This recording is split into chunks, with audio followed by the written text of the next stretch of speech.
And John, there's not a lot left to talk over on this, but let's just start with the idea of, is this going to be effective short term and then long term?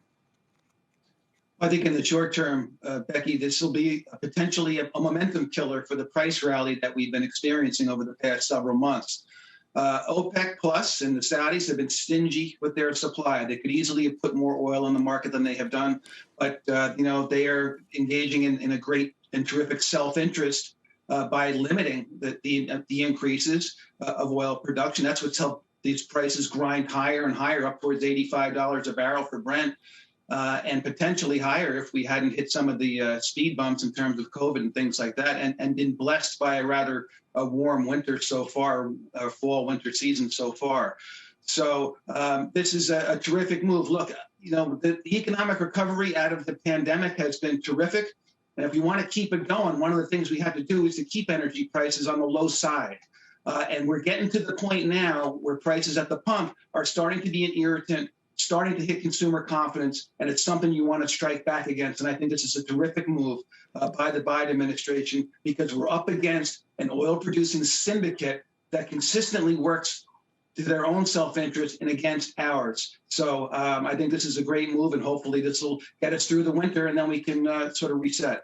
So in other words, this is politics being played, but being played very smartly, and maybe not just because it's our SPR we're talking about, but because he went out to India, China, Japan, and got them to all say the same thing. So we're our own little cartel to fight back against their cartel?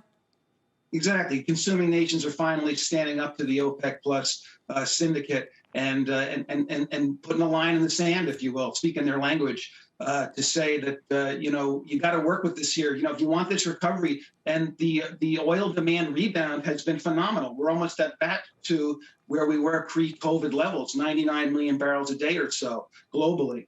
So, yeah, to bring in the other consuming countries was a real, I think, a stroke of genius. That's never been done before. We've always tried to go out on our own and tap the SPR a number of times over the past several years. Probably the most political tapping of it was done by President Clinton back in 2000, right before the election then.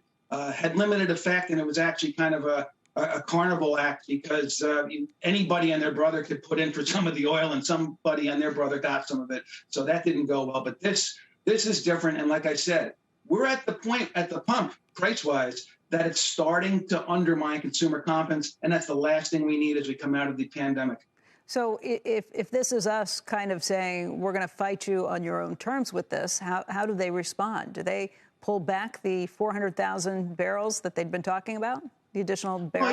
Well, the Saudis in particular talk a big magnanimous game of wanting to ensure the stability of the industry and the global economy.